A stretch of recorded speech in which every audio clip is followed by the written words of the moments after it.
Hi friends, how's it going? My name's Miriam and I am, amongst other things, a poet, and I'm sitting in an armchair, as you can see, hence the armchair poet. Now, I don't know about you, but I'm living in a place where the rates of infection have gone up recently from COVID-19, and where other dramas and other challenges and other griefs keep arising in our political arena, questions of injustice and questions of grief and questions of weather, and some days it feels like the hard things just keep coming, and that's an intense thing to live through, as I'm sure you know, and that has its impact on our energy levels and on our focus and on our mental health and on our well-being. So I wanted to share some pieces of poetry with you today that kind of reflect on that a little bit, on the questions of what does it feel like to be in a bad place in terms of our mental health and our well-being, and what does it feel like to journey with hope through that. So these are my reflections. They may not apply to everyone. In fact, I'm fairly sure they won't apply to everyone, but perhaps they may have something to speak to you. So this first piece that I want to share with you has never been shared before. This is completely new. And it's called The Journey Down and the Journey Up. And it goes like this. Rule 1. In counselling, coaching, and just plain good conversation, is to never say, I know what you're going through. But the other rule in life is that generally, usually, in the overall scheme of things, perhaps, not to box anyone in, but we have a little more in common with each other than we might sometimes guess. So I'll tell you a little of my story, and maybe it'll remind you a little of yours. See, the journey down for me is both depressingly predictable and frustratingly random. Consistent ingredients include a week or two of bad sleep, an absence of typical structure, that is, holidays, travel, work trips, moving house, or a pandemic, too much time with people, or too little, a stressful story or two, not enough time with myself, not enough time with the lover of my soul, not enough time to be still, not enough things that renew me or give me life, sadness or pain or grief. Random extra ingredients include any of the above in an unexpected combination, and perhaps nothing at all. The journey down looks like a spiral, tighter and tighter and darker and darker, till the inside of my head is a sinkhole for light dropping away into my heart and beyond.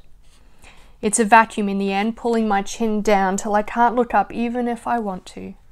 Truth is harder to hear here, and laughter, love, is known but distant, hope too, disconnected, surreal, like I'm watching someone else driving my heart. All I can see is myself, and it's all just dark. I know these places though. The floor that gives way becomes familiar, and while I may not be able to stabilize these floors, I try to remember, as I fall, that a lot of this is in my head. What a phrase. But it'll get better again in the end, after all. Survival looks like an always slightly changing variation on the themes of sleep, structure, solitude, friends, fun, faith, and lots of grace. Probably a sprinkle or two of exercise and good food as well, distraction as well while I need it till my heart has stabilized again. She struggles to get it together if I watch her too closely. She's a funny, scared, unpredictable thing, this heart of mine. But when bundled up with good food, love, rest, and hope, doesn't she just shine. The journey up looks like all of the above, but slowly and with intent. It's a precarious season, often feeling finished when I'm only halfway there, resulting in an awkward tumble back down the slope. Don't jump to conclusions too soon. Take it quietly, gently, slowly. Hide away as you need, but not too much. hang out with others a little more, go out for a good lunch, sleep, get more sleep, go for a run, go again, get the professional help you need, sit still for a time, remember who you are, who the Creator is, what life is about in the end. Get it wrong a few times and try again. You'll get it right soon. I promise. Life will be all right again soon. Maybe even just slowing down is what getting it right looks like right now. It'll be all right. It'll be all right. It is all right, my love. Thank you.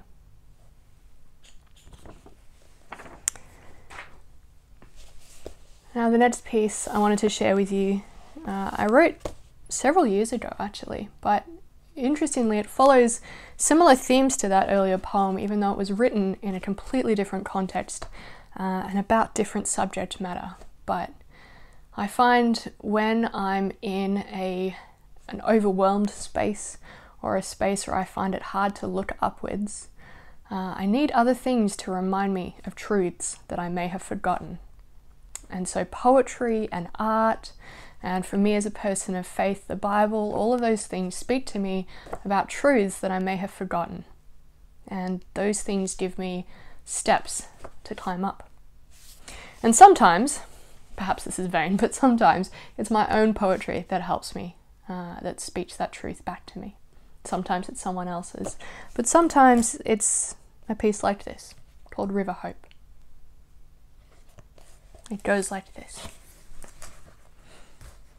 Hope is a funny concept.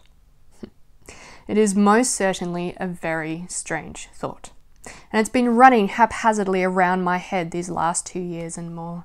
It has slow dripped and sometimes poured in little silver droplets of water that fall into my bewildered skull from low-hanging clouds of despair and disaster, pooling in unexpected alcoves of my brain and swirling gently, concepts growing slow, mellowing in the back corners of my mind, a strange sound, humming low. And this hope runs out my ears in sparkling little silver streams trickling down my neck and off my fingers, soaking down my knees and puddling around my ankles. It lingers until I wish I'd remembered my gumboots.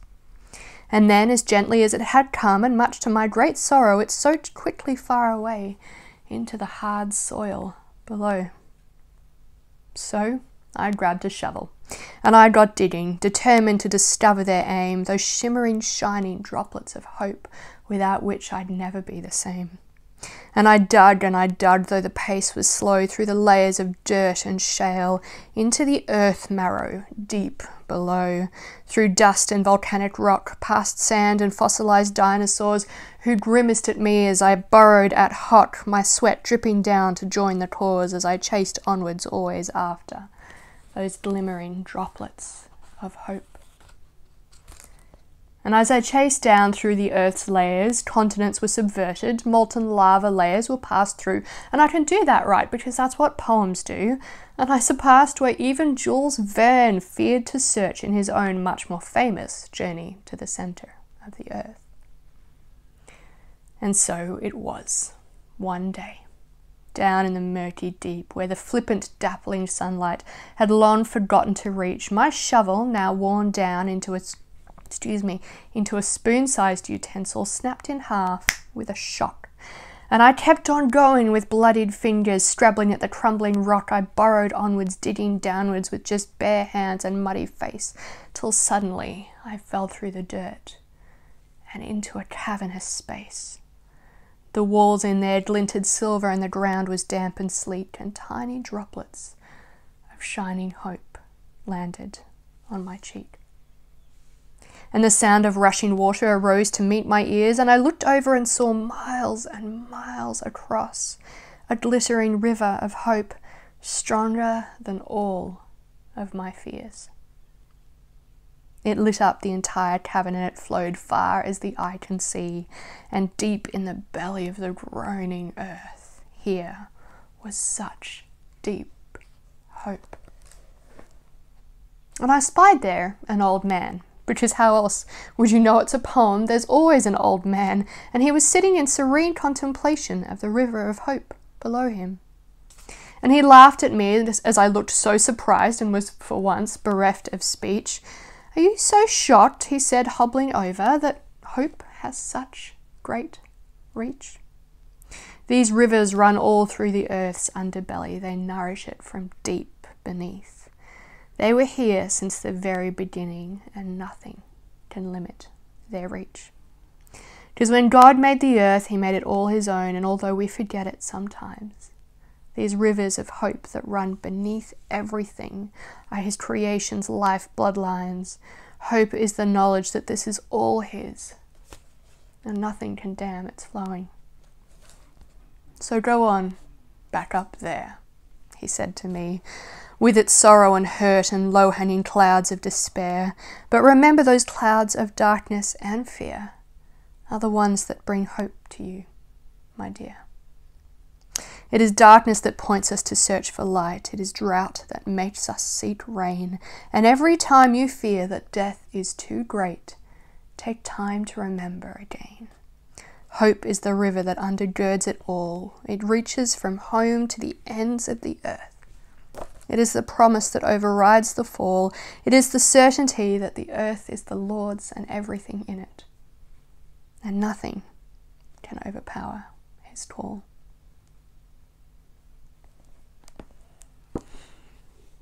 And that's the end of that poem. Now, I don't know where you're at, whether you're feeling despairing or hopeful, whether you're feeling overwhelmed or depressed or joyful. Remember, even when you can't feel it, that you are fully seen and fully known and fully loved. I look forward to chatting to you next time.